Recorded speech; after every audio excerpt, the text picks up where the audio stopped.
Kasi kailangan yung Magandang umaga po sa ating lahat. Magandang umaga po sa ating lahat. Isa pong pagbati sa pangalan po ng ating Panginoon Kristo.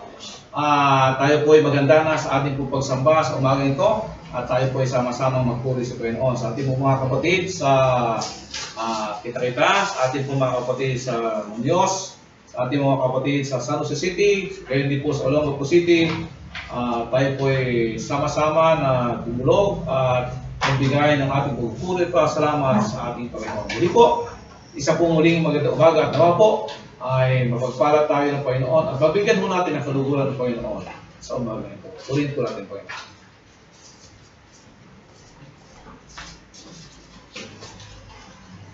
Isang mapagpalang linggo po para sa ating lahat. Ating pong awitan ng ating Panginoon at alalahanin po natin ang kanyang kapanganakan.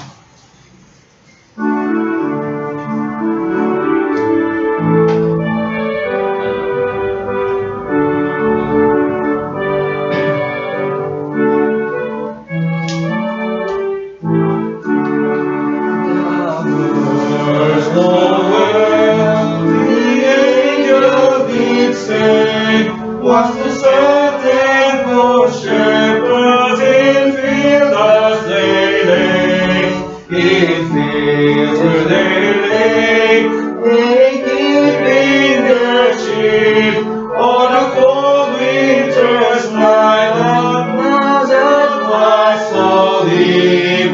Nowhere, nowhere, nowhere, nowhere. Born is the King of Israel.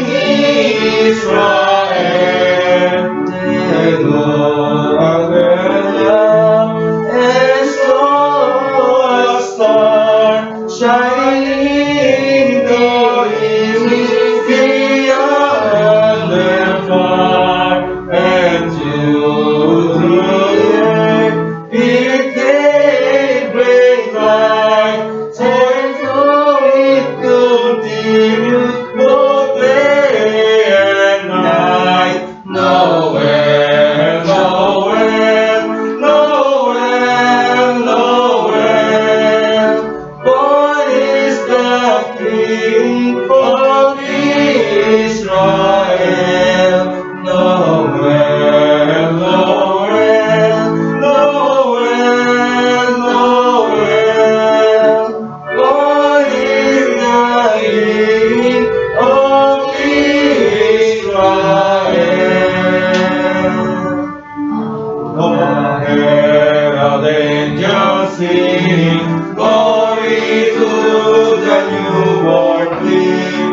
Peace on earth and mercy man, God and sinners reconciled.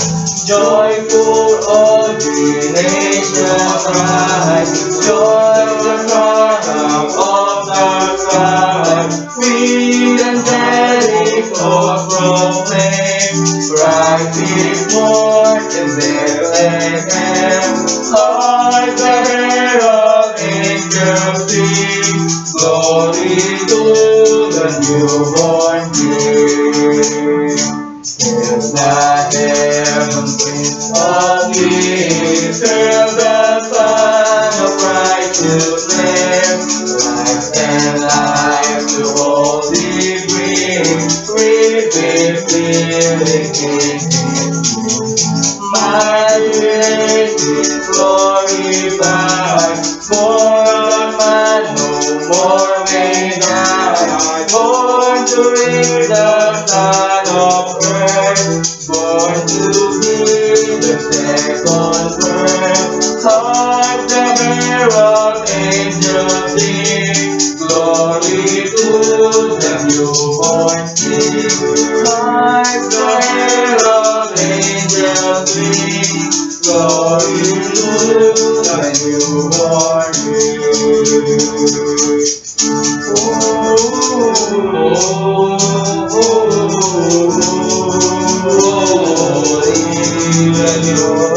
Sa kahitaasan,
Halina't siya'y purihin, halina't siya'y purihin, si Kristong ating Hari at Panginoon.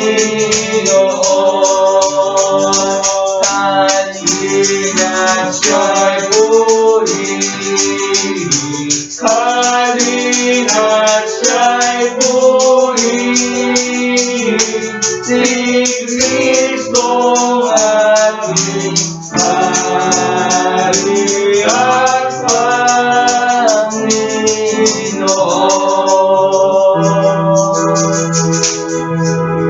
Halina't siya'y purihin, halina't siya'y purihin, si Kristong ating Hari at Panginoon.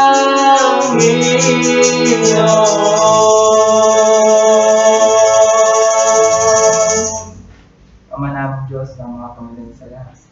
Ama, salamat po, Ama. Patuloy na datay, Lord God, sa pagdako dito, Panginoon, na inyo kaming iningatan, Panginoon, inilayo sa kapahamakan, maging sa masasamang Panginoon. Yes. Ama, nandito po kami, Lord God, sumasamba, Lord God, at nawa tanawin niyo po ang aming puso, Lord God, na tapat na naglilingkod, Panginoon, na tapat Yes. na sinasamba ka, niluluwahati ka, Panginoon. Oh. Ama, saliksikin niyo po ang bawat isa, ganun din po, Lord God, sa mga nanonood sa live worship, Panginoon. Patuloy niyo po silang abutin ang inyong mapagpalang kamay. Ihil niyo po anumang kanilang karamdaman, Lord God. Nagpapasalamat po kami sa buhay ng bawat isa. Ganun din po sa mga taong papunta pa lang po dito, Lord God. Patuloy niyo po silang ingatan, gabayan, Lord God. Ama naming Diyos, nawa patuloy niyo po kami linisin. Pakaba na rin, Panginoon, at karapat-dapat, Panginoon, sa pagsamba sa inyo. Ano mga aming maririnig, Lord God, ay hindi lamang po namin dito mapakinggan, kundi may sa buhay po namin dito at maalala, Lord God, sa pang-araw-araw namin gawain sa Yes. Lord God. Ama naming Diyos, anumang gawa ng kaaway, Lord God, distraction, Lord God, o anumang mga hindrances, Lord God, na makakapanila ng pagsamba. Huwag niyo pong pahintulutan, Panginoon, at ikaw ang aming maitaas, Lord God, maluwalhati sa buong oras na ito. Salamat po, Ama, sa inyong pagpapala, sa inyong pangalan, Lord God, at sa kapanganakan ni Yesu Cristo. Sa pangalan ni Jesus, aming tagapagligtas. Purihin ka, Ama. Amen. Amen.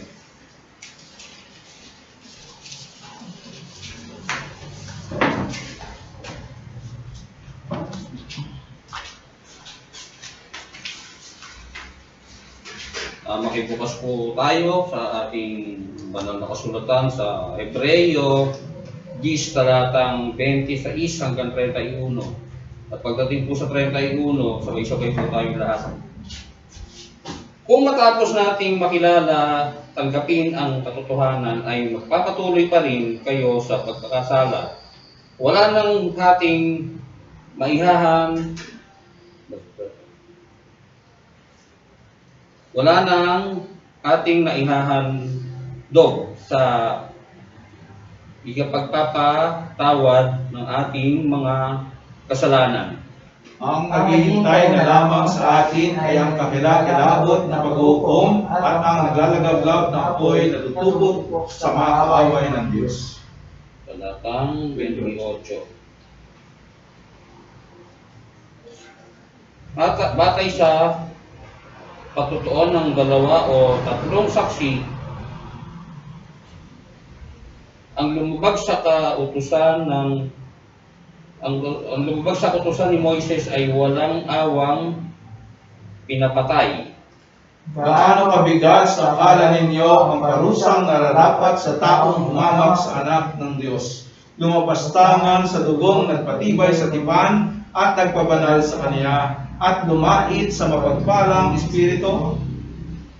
Sapagkat kilala natin ang nagsasabi ng ganito, ako ang maghihiganti, ako ang magpaparusa, at siya rin ang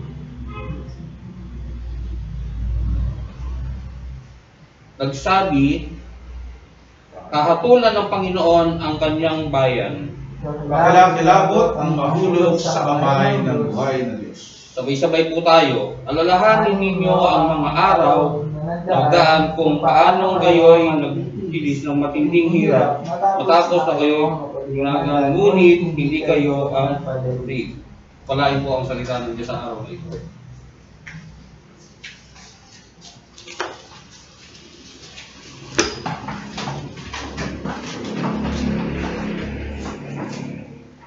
Magandang umaga po sa ating lahat. Ilang araw na lamang ay Pasko na. Marami na naghahanda. Marami na rin ang Christmas party. Kaya po sa umaga nito ako ay bumabati sa isang maligaya, mapagpala at makadiyos na Pasko sa ating lahat. Sa ating mga kapatid sa online, kapatid sa Olongapo, Munoz, kita-kita at sa buong mundo, Merry Christmas po. Ang Pilipinas po ang nag-iisa na lamang bansa sa mundo na kung saan ang diborsyo ay hindi pa legal, no? Pero alam niyo po ba na ang bilang ng nagpapakasal sa Pilipinas ay kumukunti na. Ayon po sa record ng Philippine Statistics Authority, ang kasalan po ay pababa na pababa, no? Ang pinakamataas po na record nila ay noong 2009 with 486,514, no? Na ang total populasyon nung natin ng 2009 ay 92 million, no? Samantalang noong 2018, bumaba po siya ng 419, no? Ibig sabihin po, 14% habang tumataas naman po ang ating populasyon. May 100 milyon na po tayo noong 2018, no? Gayon din po ang kaso ho ng annulment sa Pilipinas ay tumaas. From 2001, noong 2001 ho ay meron tayong 4,000 at noong 2014 meron ho tayong 12,000 petition for annulment, no? Sa Amerika po ay meron 876,000 divorce every year, no? Ibig sabihin po, sa bawat 36 seconds ay meron pong nagdi-divorce Amerika. At karaniwan po dito ay 41% ng unang kasal ay nagtatapos sa paghihiwalay. Mayroon pa nga po sa kanila na 8 beses nang ikinasal, no? Ano ang nangyayari sa bawat relasyon? Ngayon, Pasko na naman, araw daw ng pag-ibig. Maraming taong na in love, maraming gustong ma-fall in love, no? Kaya maraming nabubuong relasyon dahil ang espiritu ng Kapaskuhan ay pag-ibig. Kung paano maraming tao nagsasabing nagmamahal sila, marami din naman po nagsasabing they fall out of love, no? Falling out of love ay hindi po biglang pangyayari na magigising ka nilang isang araw na di mo na mahal ang iyong kapartner. Sabi po ng mga mananaliksik, may mga kontributor po sa bahagi ng pagkakataon ito wherein you fall out of love. Ano daw po?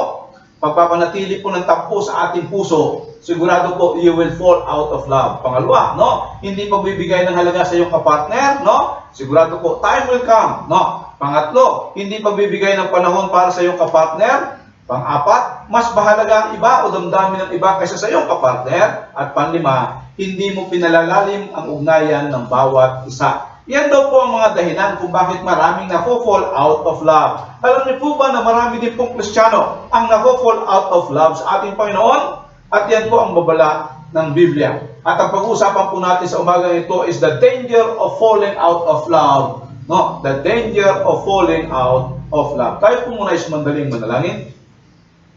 Ang manaming Diyos, magandang umaga po muli. Maraming salamat.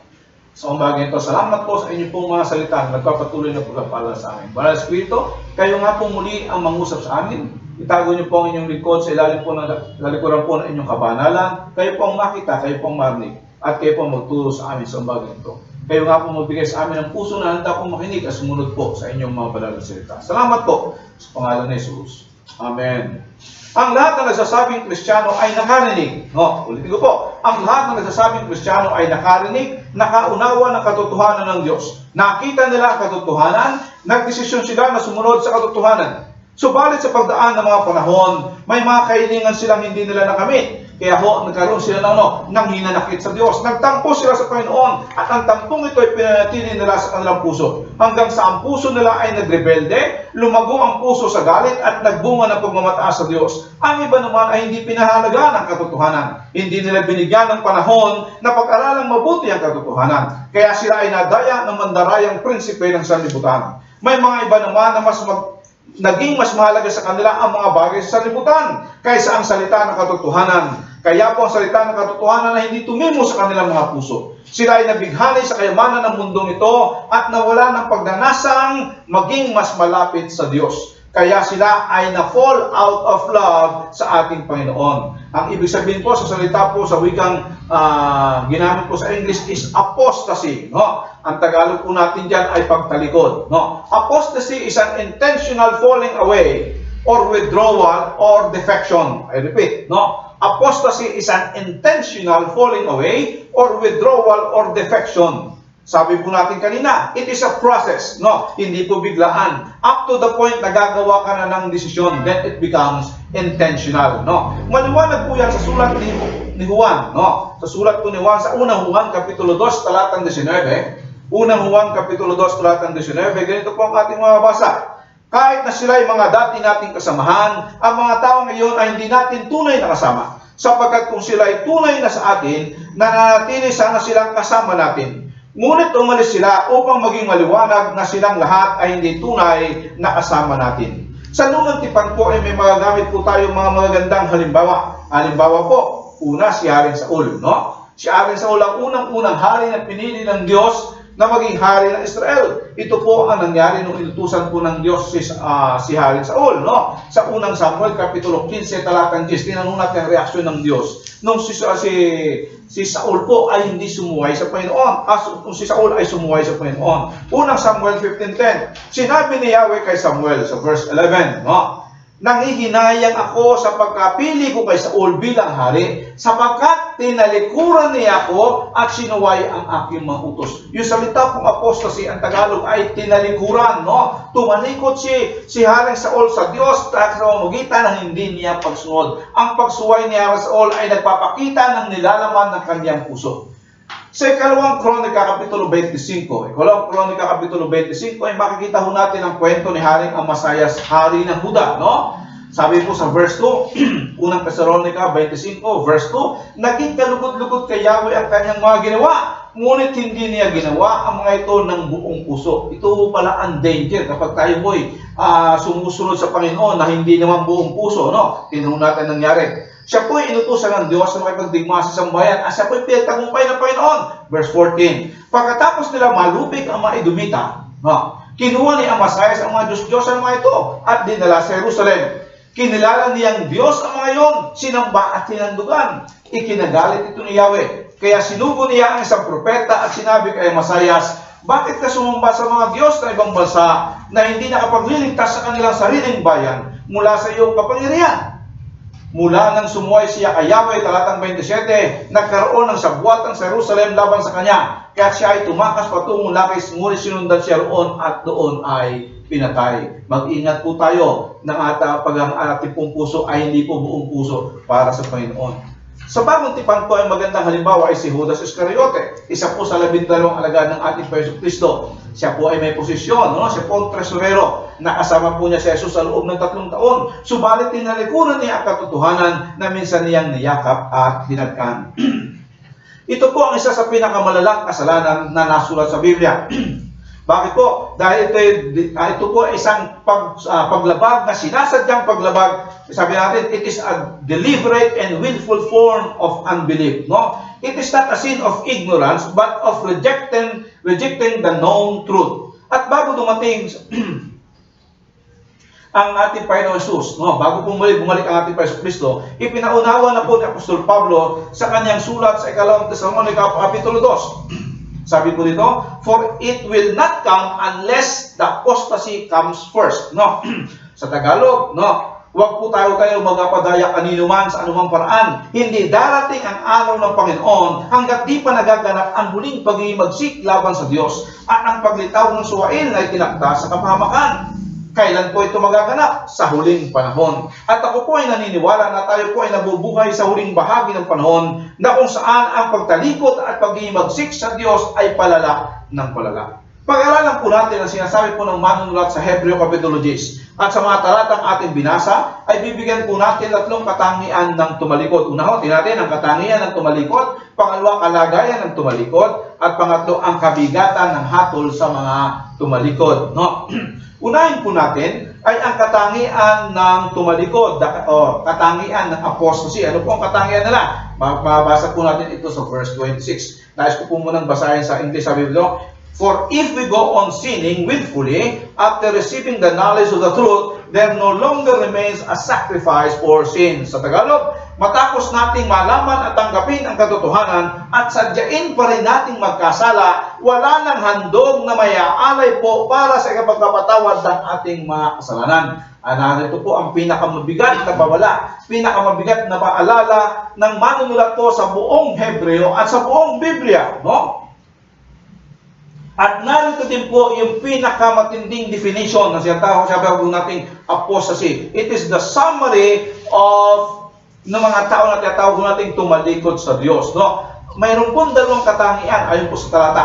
Mayroon 2 katangian ang taong tumalikod sa ating Panginoon. Una, ang pag-aalam at pagtanggap sa katotohanan. At pangalawa, ang pagsadyang pagpapatuloy sa kasalanan. No? Ulitin po natin. Ang 2 katangian ng apostasy o ng tumalikod sa Panginoon ay pagkaalam at pagtanggap sa katotohanan at pangalawa ang pagsadyang pagpapatuloy sa kasalanan.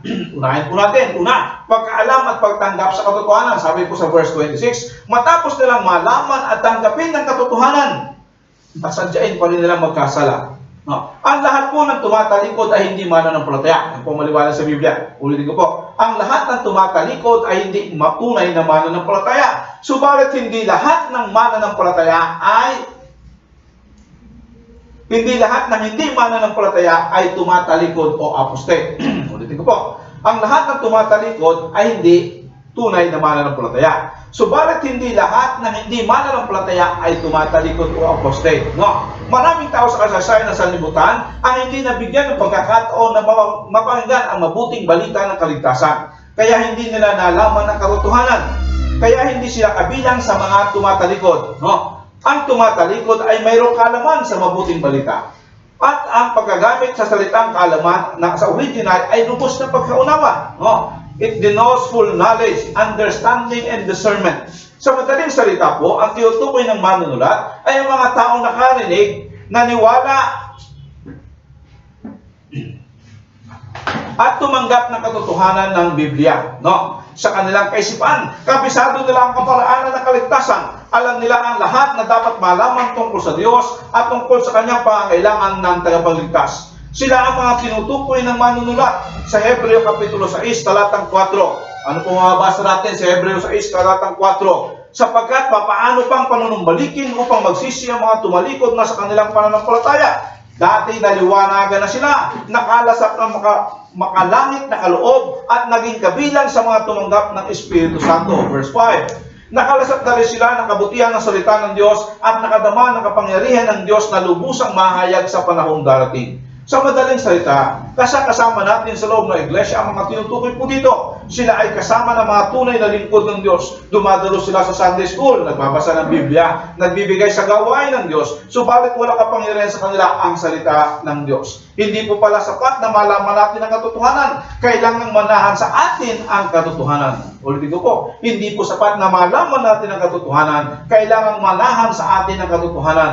Ang pagkaalam sa katotohanan at pagtanggap dito ay hindi garantiya ng kaligtasan. Lalo na po kung nasa atin ay kalawang katangian ng tumatalikod sa Panginoon. Sabi natin, anong unang katangian? Pagkaalam at pagtanggap sa katotohanan. Pangalawang katangian, ay pagsadyang pagpapatuloy sa kasalanan, no? Pagsadyang pagpapatuloy sa kasalanan or rejection of the truth, no? Rejection of the truth. Nakalulungkot na kasaysayan ng karamihan. Matapos ang ilang buwan o taon ng pagsusumikap na pagsunod sa Diyos, dumating sila sa pagkawala ng pag-ibig. They fall out of love. No? Isang araw, wala na silang interest sa mga bagay na espiritual.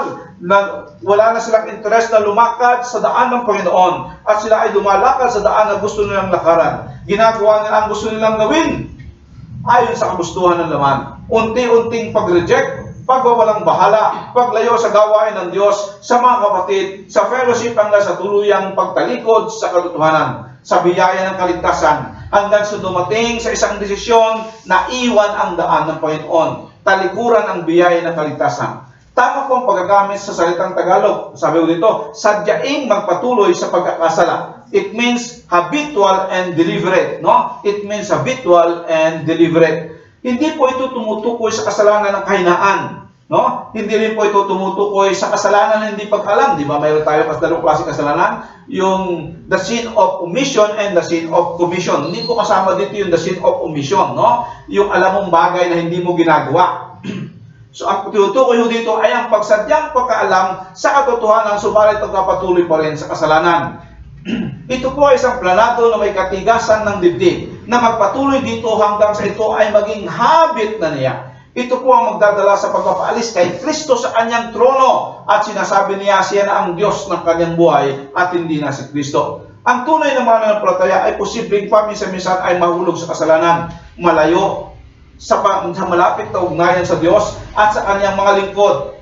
Subalit hindi siya pwedeng manatili sa gayong kalalagayan. Tiyak na didisiplinahin siya ng kanyang Ama, ng ating Panginoon. Pwedeng kunin siya papunta sa langit. Kung hindi naman siya, ay manunumbalik siya sa kanyang unang pag-ibig. Yan po ay sa magitan ng masaganang habag ng Diyos. Sa kasalukuyan po, mawawalan siya ng kapayapaan, kaligayahan na dulot ng kaligtasan, at marami pang mga biyaya. Pero ito po ang nakatatakot. Hindi maliwanag sa Biblia kung sino sila. No? Hindi natin kayang alamin kung sino ang nagpapatuloy sa kasalanan. Ang tumatalikod at ang nanlalamig, ang hindi ligtas at ang ligtas. Tanging ang Diyos lamang ang nakakalam. Kaya nga po ang Biblia ay paulit-ulit na nagbibigay ng paalala na kinakailangan po nating suriin ang ating sarili, ang ating buhay, ang ating puso, at ang ating pag-ibig. Mainit pa po ba ang ating pag-ibig sa ating Panginoon? Mapalad po tayo dahil nagbigay sa Apostol Pablo ng pagkakaiba ng masuwayong Kristiyano at tumalikod sa Diyos. Sa 2 Timoteo Kapitulo 2, talatang 12, ito po ang ating mababasa. 2 Timoteo Kapitulo 2, talatang 12, kung tayo nagtiis ng hirap sa mundong ito, maghahari din tayo kapilang niya. Kapag itinakwil natin siya, itatakwil din niya tayo. Kung tayo man ay hindi tapat, siya ay manatiling tapat pa rin sapagkat hindi niya maaaring itakwil ang kanyang sarili. Tatlong klaseng tao po ang ating mababasa. Una, nagtiis ng hirap sa paglilingkod sa Panginoon ay nakatitiyak na maghahari kasama ni Kristo. Pangalawa, ang nagtakwil sa Diyos sa magitan ng kanyang magawa at salita. Sila ang mga tumatalikod na itinatakwil din ng Panginoon. Pangatlo ay mga masuwayong Kristiyano na kinakapos ng pagtitiwala ay kailanman hindi po maaaring itakwil ng Diyos ang mga sa Kanya. Si Apostol Juan ay sumulat din po ng ganito sa unang Juan Kapitulo 3, talatang 9. Unang Juan Kapitulo 3, talatang 9, ito po ang ating mababasa. Ang mga anak ng Diyos ay hindi nagpapatuloy sa pagkakasala. Ulitin ko po. Sabi dito, ang mga anak ng Diyos ay hindi nagpapatuloy sa pagkakasala sapagkat nanatili sa kanila ang binhing mula sa Diyos. At dahil ang Diyos ang Ama nila, hindi sila maaaring magpatuloy sa pagkakasala. No? Pasinaw natin ang paulit-ulit na binabanggit ng Apostol Juan. Hindi nagpapatuloy sa pagkakasala at hindi sila maaaring magpatuloy sa pagkakasala. Sa madaling salita po, kapag tayo po'y patuloy at nanatili sa kasalanan, baka may problema po tayo, no? Dahil ang sabi dito ng Apostol Juan, ang anak ng Diyos ay hindi nagpapatuloy at hindi maaaring magpatuloy. Verse 10, dahil dito, makikilala natin kung sino ang mga anak ng Diyos at kung sino ang mga anak ng Diablo. Ang sino mang hindi gumagawa ng ayon sa kalooban ng Diyos at hindi umiibig sa kanyang kapatid ay hindi anak ng Diyos. Sapat na po ang dalawang katangian upang makilala natin ang mga tumalikod. Tingnan mo natin, ano ang mga kadahilanan ng pagtalikod? No? Bakit po kaya ang isang taong nakaalam ng katotohanan, nakalasap ng biyaya ng Diyos, nakadama ng kapangyarihan ng Diyos, naranasan ang pakiksama ng Banal na Espiritu, ay tatalikod sa napakagandang biyaya ng Diyos? Mayroon pong ilang kadahilanan na bagamat hindi nabanggit sa ating konteksto, ay bibigyan po natin ng pansin. No? Ang una po na dahilan kung bakit po maraming tumatalikod ay ang persecution o pag-uusig. No? Sa sulat po ni Apostol Santiago, ang pag-uusig po ay isang bagay na magpapatatag pa ng buhay pananampalataya. Sa tunay pong mananampalataya, ang pag-uusig po ay makapaglalapit pa sa Panginoon. Subalit sa hindi tunay na anak ng Diyos, ito ay tiyak na maglalayo sa Kanya sa Panginoon. Sa tuwing ang Iglesia ng Diyos ay dumaranas ng pagsubok, ang mga tapat sa Panginoon ay mas lalong titibay at tatatag sa kanilang pananampalataya at mas magiging mabuting lingkod ng Diyos. Sa kabilang banda, ang kahirapan, pag-uusig at pagsubok ay magpapalayo sa mga di tunay na mananampalataya sa Diyos. Sasama ang loob nila sa Diyos, maging sa Kanyang salita. Wala silang kakayahan at pagnanasang magpatuloy, magtiis, makibahagi sa hirap ni Kristo. Ang salita po ay mura, no? Walang halaga ang salita. Ang pagpapatuloy sa pagsubok ay mahal. Ulitin mo po, yung commitment sa salita, wala pong halaga yan. Pero ang pagpapatuloy sa pagsubok ay mahal at ito din ay mahal ng Diyos. Hindi magtatagal sa iglesia ng Panginoon ang nandito lamang dahil sa pag-isama, dahil sa negosyo o dahil lumaki na sila sa simbahan. Dahil sa iba't ibang mga dahilan, hindi nila kayang tumagal lalo sa panahon ng pag-uusig at kahirapan. At ito po ang mabigat. Hindi lamang sila aalis sa iglesia ng Panginoon sa matinding pagsubok, kundi sasama pa sila sa mga magpapahirap sa inyo sa panahon ng pagsubok. Ayon po sa sabi ng ating Panginoon sa Mateo 24:9, no? Mateo 24:9, itong sinabi ng ating Panginoon Kristo. Pagkatapos ay kapuputan kayong lahat dahil sa inyong pagsunod sa akin. Isasakdal kayo upang pahirapan at patayin. At dahil dito'y marami ang tatalikod sa kanilang pananampalataya. Mapupuot sila at magtataksil sa isa't isa. Pangalo po is false teachers o mga bulaang guro. Sinabi ng Panginoon sa Mateo 24, talatang 11, marami ang magpapanggap na propeta at ililigaw ang mga tao. Kaya napakahalaga ho ang pag-aaral natin, patuloy na pag-aaral ng salita ng Diyos upang hindi tayo mailigaw ng iba. Sabi po ni Apostol Pablo sa unang Timoteo, kapitulo 4, talatang 1 hanggang 2. Ito po ating mababasa. Unang Timoteo 4, 1 hanggang 2. Maliwanag ang sinasabi ng Espiritu na sa mahuling araw ay tatalikuran ng ilan ang pananampalataya. Hindi pa man po nangyayari, pinapahayag na ni Apostol Pablo. Susunod sila sa mga mapanlinlang na espiritu at sa mga katuruan ng mga demonyo. Ang mga katuruan ito ay pinapalaganap ng mga taong sinungaling at may mga manhid na budi. Saan pupunta ang mga di mananampalataya? Di ba? Sa maling pananampalataya. Madali silang mahikayat ng mga bulaang guro. Ang mga bulaang guro ay biyasa sa pandaraya at maapektuhan maging ang mga tunay na anak ng Diyos. Posible ho tayong makonfuse sa katotohanan dahil ang sinasabi nila ay may bahid na katotohanan at may bahid din naman kasinungalingan. Parang isa pong coin, no? Di ba ang coin ay mayroong magkabila, tao at ibon. Kaya hindi po ang karaniwang katuruan ng mga bulaang propeta. Mula po sa kanilang ama, which is ang diablo, no? Ang kabila ay katotohanan, pero ang kabila naman ay ang kasinungalingan. Pwede po ito tayong ma-discourage na magpatuloy. Dahil sila ay umaasenso samantalang ikaw ay naghihirap. Pwede nilang makurap, no? Tamnan ng kasinungalingan ang iyong kaisipan. Lalo na ang mga nangihina o mahina sa pananampalataya at hindi nila makikilala ang mali sa gitna ng katotohanan. At nawala na ng kakayahan na magtagumpay laban sa kanila. Subalit ang tunay na anak ng Diyos kailanman, hindi niya kayang tumalikod sa Panginoon. Hindi niya kayang itakwil ang katotohanan at magpatuloy na madaya ng kasinungalingan dahil sila ay iniingatan ng Diyos. No? Subalit ang mga di mananampalataya, sabi ng Apostol Pablo sa 2 Timoteo kapitulo 4 talatang 3, no? Ito po ang ating mga basa, 2 Timoteo 4:3, sapagkat darating ang panahon hindi na sila makikinig sa wastong katuruan. Sa halip, susundin nila ang kanilang hilig. Maghahanap sila ng mga tagapagturo na walang ituturo, kundi ang ibig lamang nilang marinig. Sa panahon natin yan, no? Maraming tao namimili na lang ng bahagi ng Biblia na kanilang gustong paniwalaan. At yung ibang bahagi ng Biblia ay ayaw nilang paniwalaan. No? Kaya nga po, marami din po, mga sinasabi mo natin, mga guru ng Biblia, ang nagsasabi na ang Biblia po ay hindi salita ng Diyos. Ito ay naglalaman na lamang ng salita ng Diyos. Ano pong ibig sabihin natin dito? May mga bahagi dito na hindi galing sa Diyos. Kaya po, bakit to? Kasi namimili sila ng gusto nilang paniwalaan at gusto nilang panampalatayanan. Mag-ingat po tayo, no? Kinakailangan po ang paniwalaan po natin ay nagtuturo ng buong katotohanan ng Diyos. Pangatlong kadahilanan po kung bakit maraming tumatalikod ay temptation, no?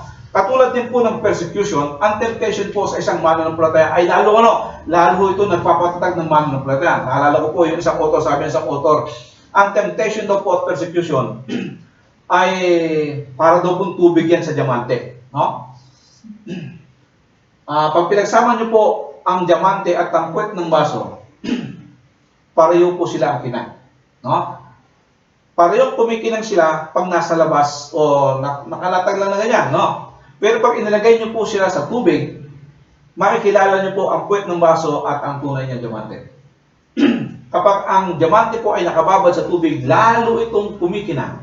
No? Subalit ang puwet ng baso, wala siyang kinang sa ilalim ng tubig. Naalala niyo po ang sabi ng isang propeta sa Lumang Tipan? Dumaan man daw po tayo sa apoy, dumaan man daw po tayo ng ilog, hindi tayo malulunod. Ang ibig sabihin ganito po, sa mga pagsubok at temptation, ang tunay na mananampalataya ay lalong pinakikinang ng pagsubok at ng temptation. Subalit ang puwet ng baso, makikilala sa panahon ng pagsubok at temptation. No? Maliwanag po yung pinahayag ng ating Panginoon sa kaniyang parabola tungkol sa mga hasik sa Lucas Kapitulo 8. No? Sa Lucas Kapitulo 8, talatang 13, ito po ating mababasa. May mga nalaglag naman sa kabatuhan at mga nakarinig na salita ng Diyos at tumanggap nito na may kagalakan. Ngunit hindi ito nag-ugat sa kanilang puso. Sandali lamang silang naniwala pagkat pagdating ng pagsubok sila ay tumitiwalag. Bakit po sila tumitiwalag? No? Binigyang pasid po ni Apostol Pablo sa kanyang sulat sa Timoteo. Ikalawang Timoteo Kapitulo 4, talatang 10. Ikalawang Timoteo Kapitulo 4, talatang 10. Ito'y karanasan din po ni Apostol Pablo. Iniwan na ako ni Demas dahil sa kanyang pag-ibig sa daigdig na ito. Bakit daw po maraming napo-fall out of love sa Panginoon? Dahil sa kanilang pag-ibig sa mundong ito, mas matindi. No? Kaya nga, sabi natin, saktong-sakto din itong paalala sa panahon ng Pasko. No? Ang Pasko ho ay pagdiriwang ng kapanganakan ng ating Jesucristo. Ito nakalulungkot. No? Ipinagdiriwang natin karaniwan ng Pasko, nakakalimutan natin ang Kristo ng Pasko. No? Kaya napakalaga ho, na balikan mo natin, no, ang ating damdamin sa Panginoon. Pangapat is neglect. No? Ano ba yung Tagalog sa neglect? Napabayaan, ano? Ito po siguro ang pinakamalungkot na dahilan ng pagkalikot ay ang pagkalimot o napabayaan o nakaligtaan. No? Sinabi ng manunulat sa Hebreo Kapitulo 2, talatang 3. Hebreo Kapitulo 2, talatang 3. Ito po ang ating mga basa. Gayon din naman, paano tayo makakaiwas sa parusa kung hindi natin pahalagahan ang napakadakilang kaligtasan nito? Ang Panginoon ang unang nagpahayag ng kaligtasan nito at ang makanakarnig sa Kanya ang nagpatunay sa atin na ito'y totoo. No? Napag-aralan po natin ang salitang neglect na gamit po dito ng mga tripulante sa barko. No? Ano ba ang trabaho ng tripulante? Pagdadaong ang barko, ang gawin nila? Ihahagis ko yung lubid at itatali dapat yung lubid doon sa pier. No? Ang salita pong neglect na ginamit po natin sa Hebreo Kapitulo 3 ay katulad po ng gamit ng mga tripulante sa barko. No? Na matapos sila dumating sa pier, nakakalimutan po nilang itali ang lubid doon sa pier. No? Ang pier ay walang iba kundi ang ating Panginoong Jesucristo. Kaya ano po nangyari sila? Dahil sa kanilang nakalimutan sila na anod papalayo at sumadsad sa batuhan at nawasak na malakas na alon. No? Isa pa po sa dahilan ay ang pagtalikod o forsaking Christian fellowship. Forsaking Christian fellowship. No? Ang siya pong na pinakamatinding lugar kung saan tayo lalago at titibay sa ating pananampalataya ay sa magitan po ng pakikisama sa ating mga kapatid. No? Bakit po? Dahil sa magitan ng mga patutuon nila, patuloy mo natin pag-aaral sa salita ng Diyos, tayo titibay sa ating pananalig sa salita ng Panginoon.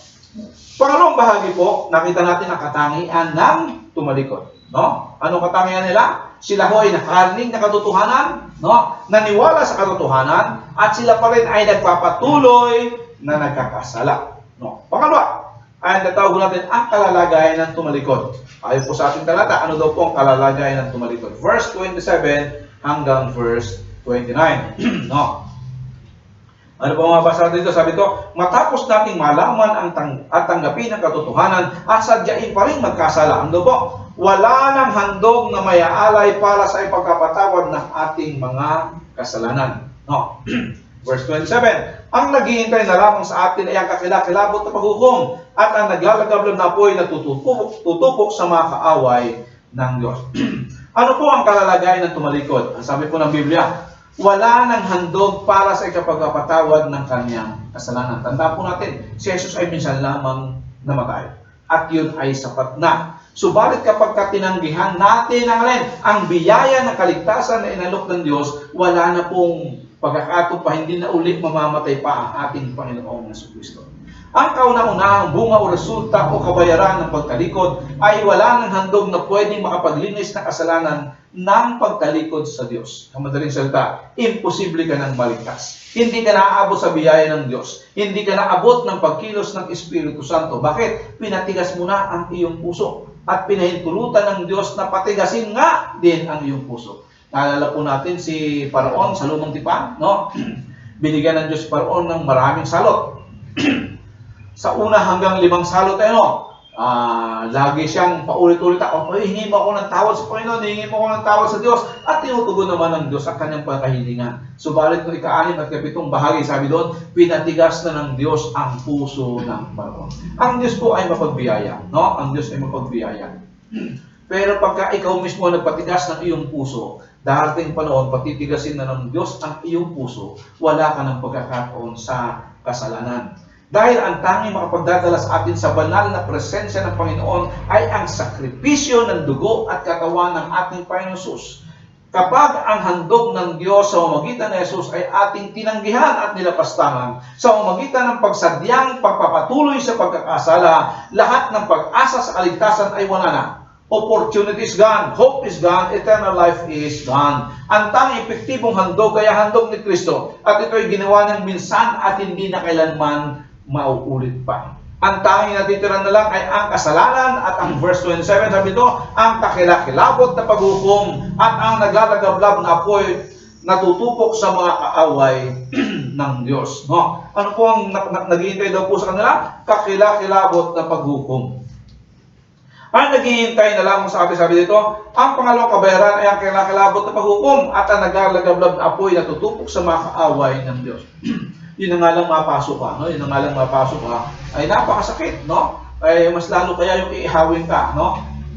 Sabi natin, ang paghukom mo ng Diyos is eternal life, no? So lahat po ng tao ay bubuhayin ng Diyos eternal life, no? Ulitin ko po, maliwanag yan sa Bible. Lahat po ng tao na nabuhay at namatay ay bubuhay ng Diyos eternal life, no? Meron dalawang klase nga lang lugar ng eternal life, no? Yung una, eternal life sa piling ng Diyos at eternal life sa impyerno, no? Parehong age din mo yan, heaven and hell, no? Yung heaven, ito yung mga sumampalataya sa Diyos, no? Sa totoong pananampalataya. At yung mga nagpapatuloy sa pagkakasala, ang sabi dito, sila ay papupunta sa naglalagablab na apoy na walang kamatayan, no? Ito po ang pinakamatinding kasalanan na sakto sa mga tumatalikod sa ating Panginoon, no? Ang tingin ng Diyos ay siyang nakakaalam ng katotohanan at tumalikod sa katotohanan ito ay kaaway. Ulitin ko po, ang sabi po ng Biblia. Ang tingin po ng Diyos ay siyang nakaalam ng katotohanan at tumalikod sa katotohanan ito ay isang kaaway. Kaaway na tiyak na may tiyak na kaparusahan at matinding kahatulan. Tiyak dahil ito ay nakahanda na at naghihintay na lamang ng tamang panahon. Kaya nga po ang sinabi ng masamang espiritu na umalipin sa kanya sa lalaki sa Gadara, no, tinanong natin, Mateo Kapitulo 8:29. Bago po siya palayasin ng Panginoon, ito po ang sigaw ng masamang espiritu. Mateo 8:29. Biglang nagsisigaw ang dalawang lalaki. Ano ang pakialam mo sa amin, anak ng Diyos? Ito ang tanong nila. Naparito ka ba upang pahirapan kami kahit hindi pa panahon? Alam ng mga masamang espiritu na sila ay pahihirapan at parusahan ng Diyos, no? Subalit alam din nila kung kailan ito mangyayari. At ito ay mangyayari pag dumating si Kristo bilang hari. Kaya dito nung dumating siya, so sabi nila, parurusahan mo na ba kami na hindi pa sa tamang panahon? No. Kaya nga po, ang sabi na natin, ang mga demonyo hindi natin madadaya sa doktrina. Kabisado nila ang doktrina ng Biblia, no? Natatakot sila baka gawin ni Jesus nang mas maaga ang kahatulan at hindi nila ito may iwasan. Tiyak ang kahatulan ng mga demonyo at ang lahat ng tumalikod sa Panginoon. Sa Mateo Kapitulo 13, talatang 36. Ito po ang ating mga basa. Pagkatapos iniwan ni Jesus ang mga tao at pumasok siya sa bahay, lumapit ang kanyang maalagad at sinabi sa kanya, Ipaliwanag po niyo sa amin ang talinaga tungkol sa mapanirang damo tumubo sa bukid. Sumagot si Jesus, ang nag-aasik ng mabuting binhi ay ang anak ng tao. Ang bukid ay ang daigdig. Ang mabuting binhi ay ang mga taong kabilang sa kaharian, at ang mapanirang damo naman ay ang mga kabilang sa masama. Ang kaaway na nagasik ng damo ay walang iba kundi ang dyablo. Ang panahon ng pag-aani ay ang katapusan ng daigdig, at ang mga tagapag-ani naman ay ang mga anghel. Kung mga tao lang siguro mag-aani, medyo bababa usapan, no? Pero mga anghel ang mag-aani, no? Kung paano ang mga damo ay titipunin at sinusunod, ganoon din ang mangyayari sa katapusan ng daigdig. Ipag-uutos ng anak ng tao sa kanyang mga anghel na tipunin nila muna sa kanyang kaharian ang lahat ng nagiging sanhi ng pagkakasala at ang lahat ng gumagawa ng masama. Ihahagis nila ang mga ito na lumalagablab na pugon, at doon ay mananangis sila at mangangalit ang kanilang mga ngipin. Verse 49, gayon din ang mangyayari sa katapusan ng daigdig. Darating ang mga anghel, ihiwalay ang masama sa mga matuwid, at ihahagis ang mga sama sa nagalagablab na apoy. Doon mananangis sila at mangangalit ang kanilang mga ngipin. Gayon din po si Apostol Pablo ay nagbigay ng gayon din paalala at babala sa kanyang sulat sa mga taga-Tesalonica, chapter 1, verse 7. Ito po ang ating mga basa. Kayo namang mga nagtitiis ay aaliwin niyang kasama namin kapag ang Panginoong Hesus ay nihayag na mula sa langit, kasama ang kanyang mga makapangyarihang anghel na may naglalagablab na apoy, parurusahan ang lahat ng hindi kumikilala sa Diyos at hindi sumusunod sa magandang balita ng Panginoon. Pasin niyo po, no? Dalawang kasing tao susunod. Hindi kumikilala at ang hindi sumusunod. Sa madaling salita, yung mga kumikilala, ngunit hindi naman sumusunod. Parususahan ang lahat na hindi kumikilala at hindi sumusunod sa magandang balita ng Panginoon. Magdurusa sila ng walang hanggang kapahamakan at mahihiwalay sila sa Panginoon at sa dakila niyang kapangyarihan. Gaano naman po kabigat ang hatol sa mga tumalikod sa Panginoon? Sabi natin kanina, nakita natin ang katangian. Ano ang kalalagayan ng mga tumalikod? Ano naman po ang hatol, ang kabigatan ng hatol? At bakit mabigat ang kanilang hatol? Verse 28, sabi po dito, verse 28 to 29. Ang mapatunayang lumabag sa kautusan ni Moises, batay sa patutuon ng 2 o 3 saksi, ay walang awang pinapatay. Gaano kabigat sa akala niyo ang parusang nararapat sa taong humamak sa anak ng Diyos, lumapastangan sa dugong nagpapatibay sa tipan, at nagpabanal sa kanya, at lumait sa mapagpalang Espiritu? Sa Juan 19:11, sumagot si Jesus kay Pilato. Ito po ang sagot ni Jesus kay Pilato. Mas mabigat ang kasalanan na nagdala sa akin dito sa harapan mo. No? Sino daw po? Ang mas mabigat ang kasalanan? Naalala niyo po, di ba nagbigay ng sentensya ay sino? Si Pilato. No? Pero mas matindi ang kasalanan ni Judas kaysa kay Pilato. Bakit po kaya mas matindi ang kasalanan ni Judas kaysa kay Pilato? Samantalang si Pilato ang humatol sa kamatayan kay Jesus. Pareho naman silang hindi mananampalataya. Subalit si Judas ay nakarinig ng katotohanan, nalaman ng katotohanan, o siya ay isang apostate o isang tumalikod. Nalaman niya ang katotohanan, nakilala niya ang katotohanan, at nakasama pa niya ang katotohanan. Higit kaysa kay Pilato, kaya mas mabigat ang kanyang kasalanan sa pagkakanulo kay Jesus. Niliwanag din po ng ating Panginoon, tulad ng kasalanan, ang hatulan ay nakabatay sa pagkaalam ng katotohanan. Tingnan natin, Lucas 12:47. Lucas 12:47, ito pong sinasabi ng ating Jesus. Ang aliping nakakaalam ng kalooban ng kanyang Panginoon, ngunit nagpabaya o ayaw tumupad sa ipinagagawa nito, ay parulusahan ng mas mabigat.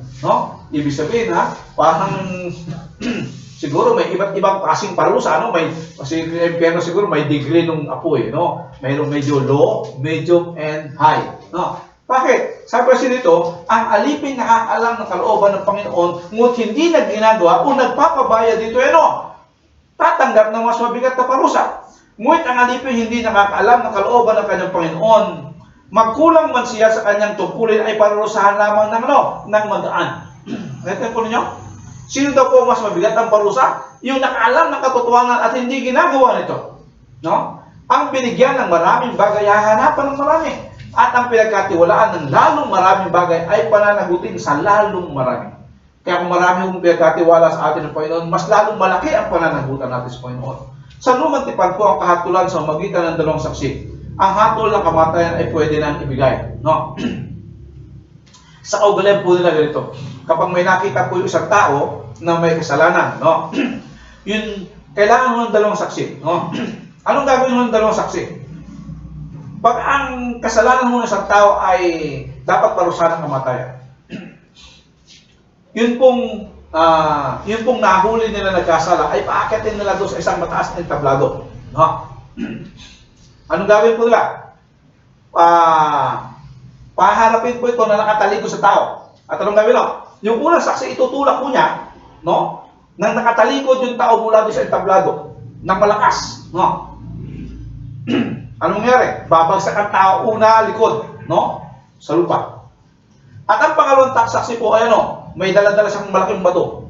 Simula sa taas ang entablado, tatalon mo siya at ibabagsak niya sa dibdib ng lalaking itinulak yung bato, no?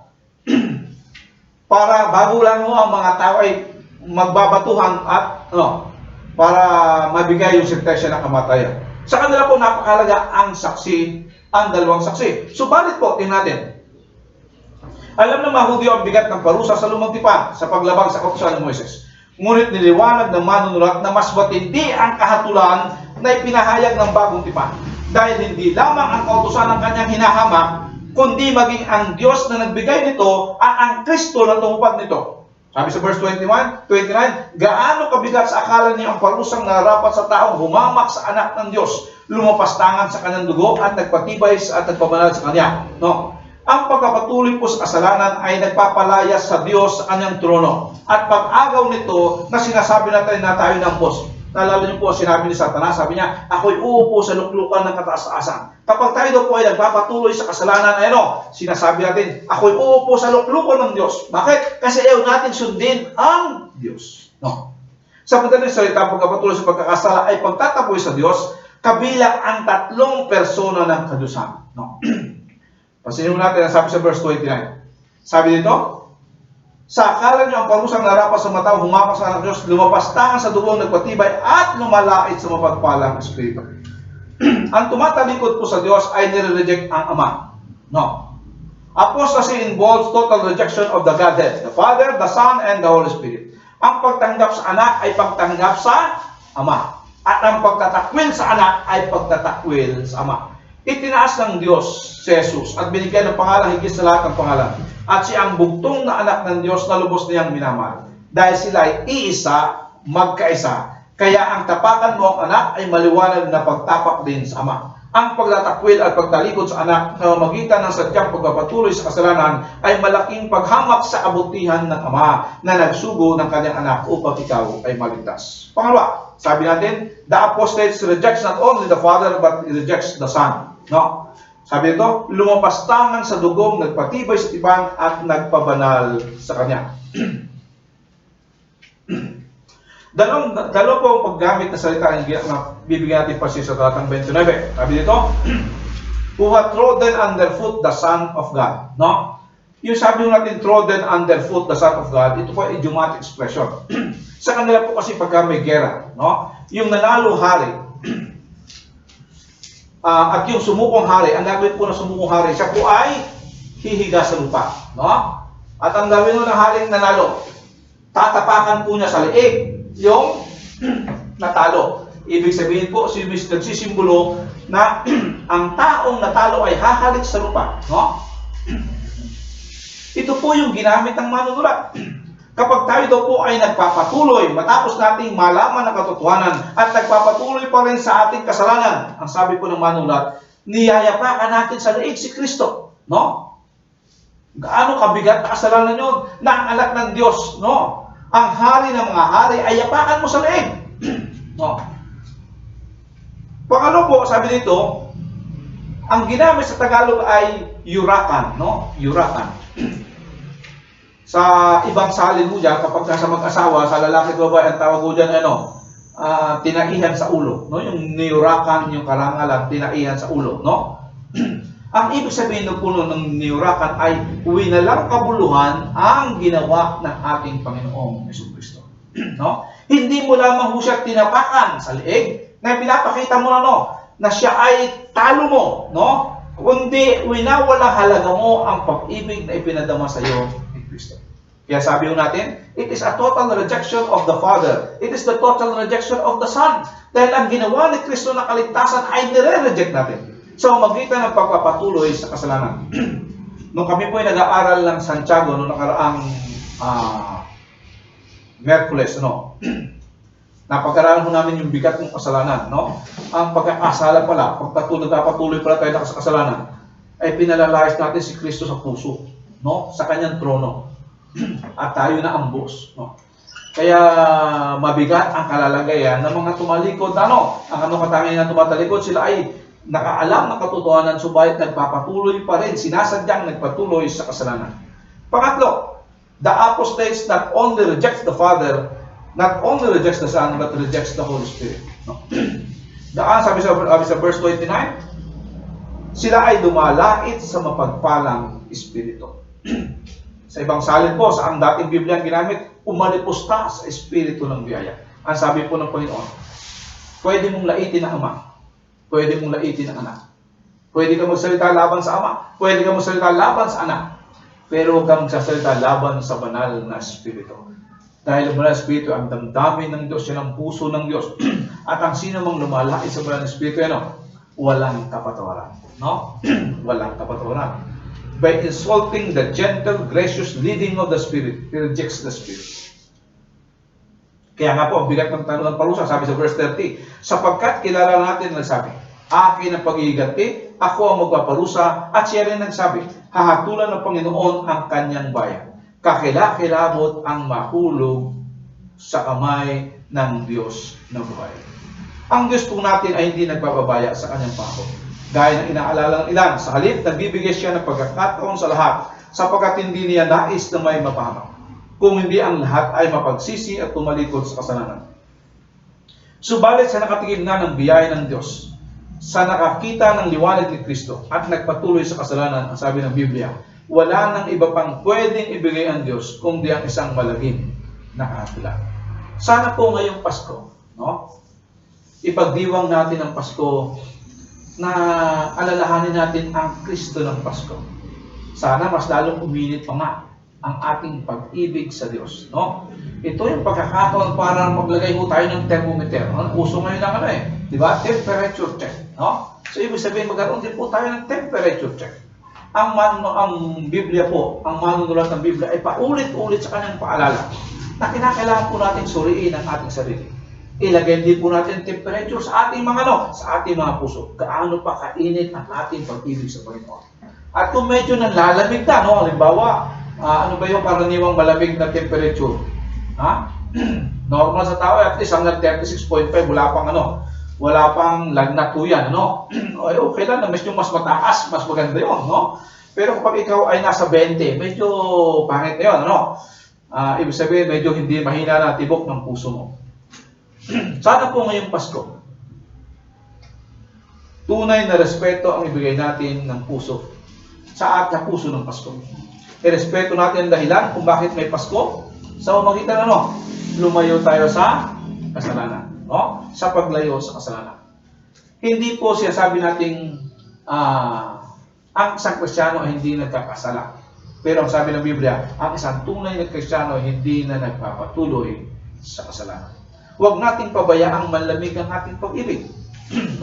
Huwag nating pabayaan ang ating mga pagkakatipon gaya ng ginagawa ng iba. Ayon sa pinag-aralan natin noong nakaraan.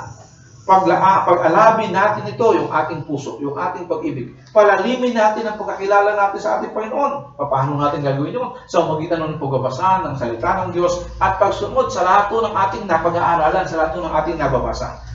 Kalimutan na po natin yung mamiyana habit, yung mimiyana, Alam mo, may nabasa tayo niyon, may sinabi ang Panginoon, ito dapat natin gawin. Ang sabi natin, ang mimiyana, ang gagawin ko, mimiya, iwasan na, kalimutan na po natin yun. Bakit po? Delayed obedience is disobedience, Pag may nabasa po tayo, sinasabi sa salita ng Diyos, tayo po ay sumunod. Sundin natin ang kanyang kalooban. Yan po ang best na regalo natin ngayong Pasko. Alam ko, may mga inihanda po kayong regalo para sa bawat isa, May halaga pa nga yung exchange gift natin, pero sana, mayroon din tayong best na regalo para sa Panginoon. At alam niyo po, ang best na regalo sa Panginoon, sundin ang kalooban ng Diyos ating mga buhay. Sana po, huwag mong kalimutang magbigay ng karapat-dapat na regalo sa Kanya. Dahil una na niyang inialay ang Kanyang sarili para sa iyo. Ano po ang pinaka-the best na handog sa Panginoon? Ang pusong nakahandog kay Kristo at buhay na nagtitiwala at sumusunod sa Kanya. Sana po, hindi po mangyari sa atin ang babala ng manunulat na tao saan tayo na fall out of love sa ating Panginoon sa Kristo. Kung hindi pagkalabi natin ang ating puso, lalo na ngayong Pasko, ipakita natin ang ating pagmamahal sa Panginoon. Pagpalain po tayo ng Diyos.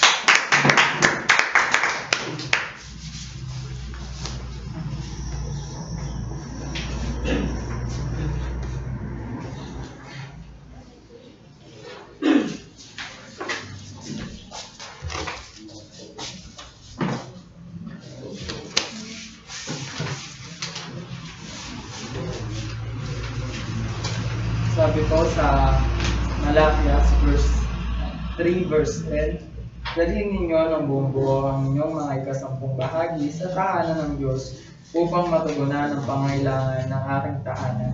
Subukin ninyo ako sa bagay nito kung hindi ko buksan ang bintana ng langit at ibuhos sa inyo ang masaganang pagpapala. Maaari na po tayong magkaloob.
Manalangin po tayo. Maraming Diyos sa mga pangkain sa lahat. Salamat po Ama sa patutuhan ng salita na patuloy namin nagagamit, Lord God, kung kami ay mag-still sa inyo, Lord God. Salamat din po Ama sa mga pagpapalang ito, patuloy na magamit, Lord God, sa iglesia ito na inyo itinalaga. Pagpalain niyo po ang bawat isa at ibalik ang pagpapalang nila sa nang liglig at tumaapaw, Panginoon. Salamat po Ama sa pangalan ni Jesus. Amen. Amen.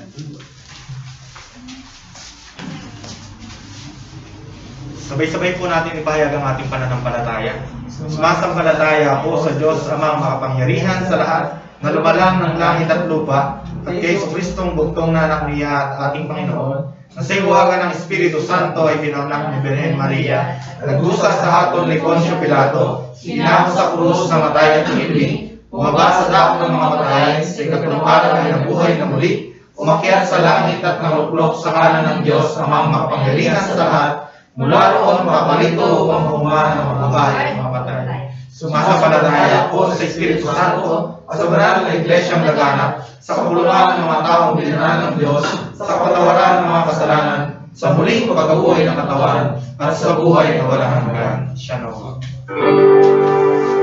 Ang Diyos na may kapurihan, Anak, Espiritong Banal, ang mga taong nilalang at ang buong kalangitan. Amen.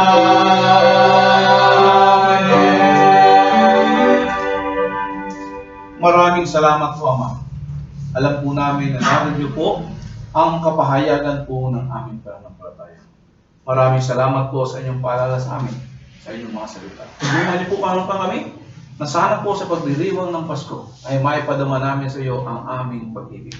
Masuklian namin ang pag-ibig ng aming Panginoong Kristo sa magitan ng pagsunod namin sa kalooban ng Diyos. Alam niyo po, alam po namin na marami pa pong mga tao na kailangan ng inyong mabuting balita. Tulungan niyo po kayo kami na ibahagi ito sa kanila at abutin namin sila. Sila po, Panginoon, din ng mga kasamaan po namin na nakarinig na katotohanan. Subalit nagpapatuloy sa pagkakasala ay salamat po sa inyong paalala. Tulungan niyo po sila, Ama, na makita nila ang katotohanan ng mabuti at tunay nga pong manahan sa kanilang mga puso ang katotohanan upang sa ganoon, tunay nga pong mapalaya sila mula sa kasalanan umakaligid sa kanila.